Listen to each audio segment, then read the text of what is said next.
자, 다음은 우리 2회 체육 풀이 하도록 하겠습니다. 10번입니다. 가는 축구형 게임 수업 계획. 나는 축구 수업 장면 중 일부이다 라고 되어 있네요. 바로 1번 보겠습니다. 나의 기억과 같은 문제점, 기억의 문제 한번 살펴볼까요? 선생님, 저 안 할래요. 남학생들만 공을 잡고 여학생인 우리는 공을 거의 못 잡아요. 문제 맞죠? 그죠? 그래서 요 문제를 해결할 수 있는 방안 적절하게 서술해 주면 되겠습니다. 우리 여학생도 충분히 할 수 있는 규칙을 설정해 주면 되겠죠. 예를 들어서 남학생은 일정 부분에서 움직일 수 있고 여학생이 골을 누를 여학생만 득점을 할 수 있다. 혹은 공은 콘을 지키는 수비수 바로 앞 구역에서 여학생만 차 넣을 수 있다. 이런 식으로 적절하게 여학생도 의무적으로 참여시킬 수 있는 규칙을 적어주면 되겠네요. 자, 다음 2번입니다. 교수 학습 방향. 항상 중요하다 강조되는 부분이고 출제조 많이 된 것이죠. 그것 중 나의 니은과 관련된 것이다. 나의 니은 보면요.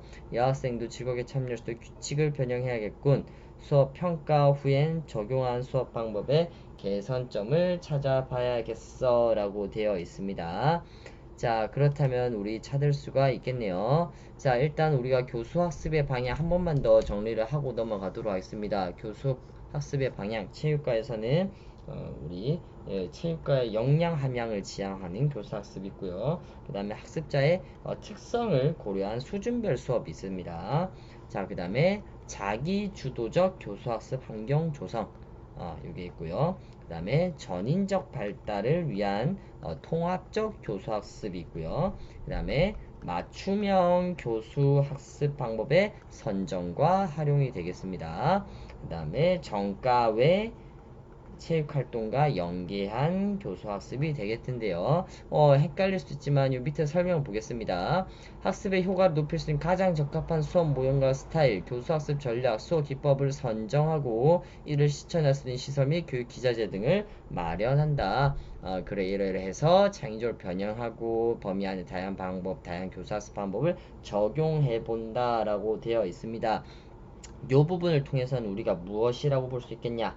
맞춤형 교수 학습 방법의 선정과 이러한 다양한 교수 학습 방법을 활용한다라고 볼 수 있겠습니다. 그래서 우리가 답은 맞춤형 교수 학습 방법의 선정과 활용 요것이 되겠네요. 역량과 관련된 내용 없고요. 학습자 특성 고려한 수준별 수업에 대한 내용도 딱히 설명이 없고요. 자기주도적에 대한 설명 없고 전인적 발달을 위한 통합적 교수학습에 대한 설명은 없습니다. 그리고 정가외 체육활동과 연계한 교수학습 내용도 부족해요. 가장 관련 깊은 것은 맞춤형 교수학습 방법의 선정과 활용이라고 볼 수 있겠습니다. 자, 다음 3번 보겠습니다. 나의 학생 B와 C의 질문에 대한 교사의 적절한 피드백 보겠습니다. 학생 B 보죠. 선생님, 저는 공을 정확하게 이어주는 것이 어렵습니다. 정확하게 패스하려면 어떻게 해야 하나요? 축구에서 패스하는 방법은 다양한 방법들이 있습니다.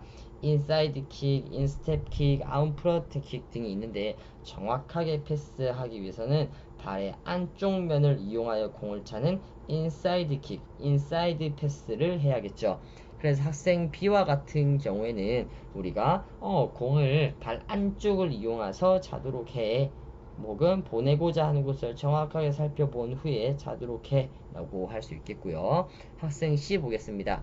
찰 때 높게 뜬다고 해요. 높게 뜰 때는 왜 높게 뜨냐면 공의 밑부분을 찾기 때문입니다.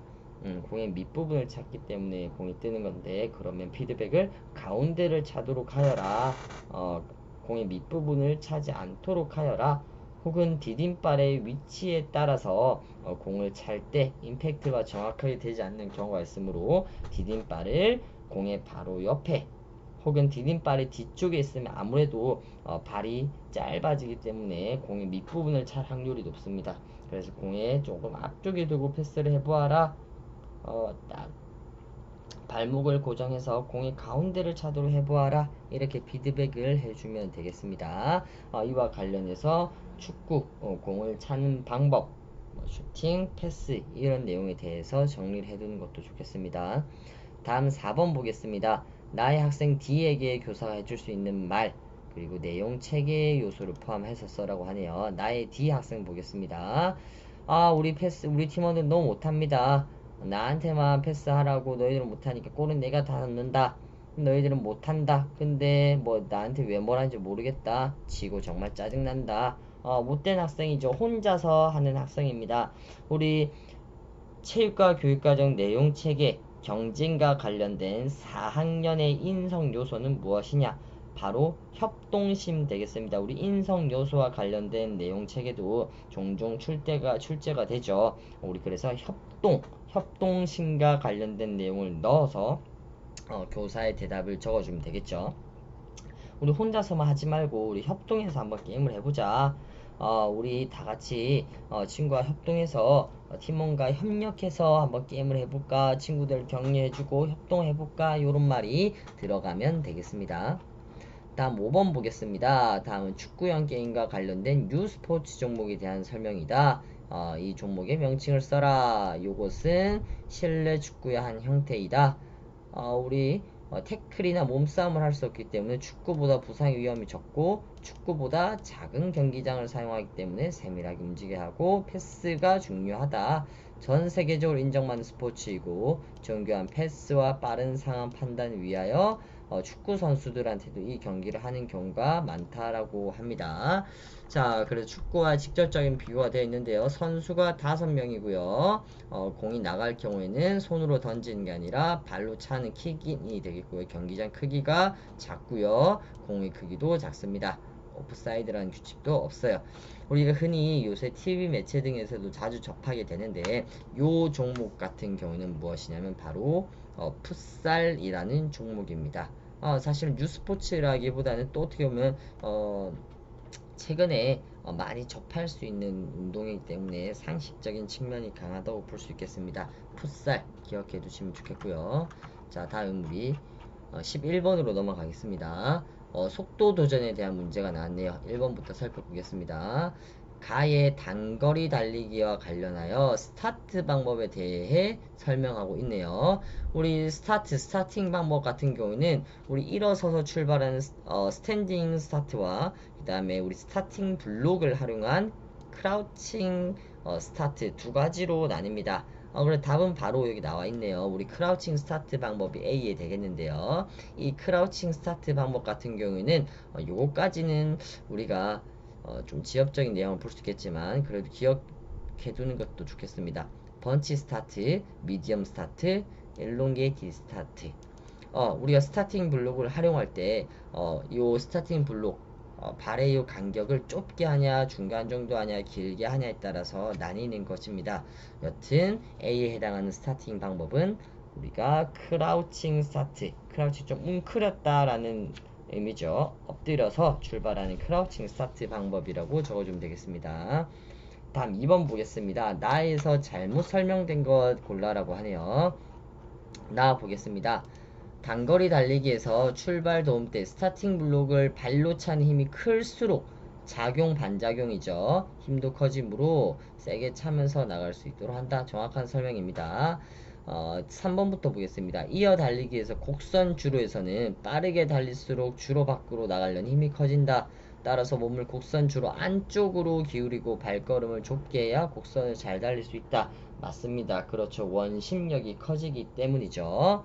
그 다음에 2번 보겠습니다. 단거리 달리기 종목에는 100m 달리기, 200m 달리기, 400m 달리기가 있습니다. 네, 맞습니다. 우리 실제 정식 육상 종목에서는 단거리를 100m, 200m, 400m라고 규정을 하고 있습니다. 그 외에 중거리 달리기, 장거리 달리기 종목들도 있는데 여기에 대해서는 다음에 한번 정리해 볼 수 있도록 하겠고요.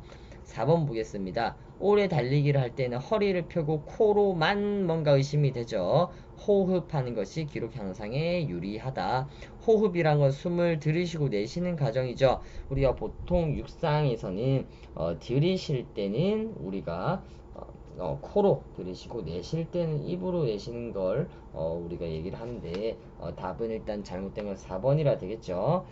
그래서 허리를 펴고 들이쉴 때는 코 이렇게 마시고 내쉴 때는 입으로 길게 내뱉는 게 아니라 툭툭 짧게 내뱉는 호흡 혹은 복식 호흡을 하는 것이 좋다라고 고쳐 써주시면 되겠습니다. 자, 3번 보겠습니다. 가의 오래 달리기를 통해 기를 수 있는 건강 체력이죠. 운동 체력이 아니라 건강 체력의 종류입니다. 건강 체력의 종류는 어떤 것이 있나요? 유연성, 근력, 근지구력, 그리고 심폐지구력, 신체 조선 등이 있겠죠. 그렇다면 참고로 운동 체력에는 어떤 것이 있었나요? 순발력, 민첩성, 협응성, 평형성이 있었죠. 하지만 우리 묻는 것은 건강 체력이었습니다. 오래 달리기는 당연히 심폐지구력이 되겠습니다. 이 심폐지구력이 건강에 미치는 영향, 심폐지구력이 길러주면 좋은 건 뭡니까? 운동 오랫동안 할 수 있는 거죠. 심장과 폐의 기능이 좋아지기 때문에, 그리고 혈관을 튼튼하게 하고 산소 전달이 잘 돼서 흔히 말하는 체력이죠. 일상생활에서 쉽게 필요해지지 않는다. 그런 심장 질환이나 뇌졸중 위험을 줄일 수 있다. 라고 적절하게 서술해주면 되겠습니다. 운동 체력과 건강 체력도 자주 기출되는 문제 중에 하나죠. 여기서는 심폐지구력 되겠습니다.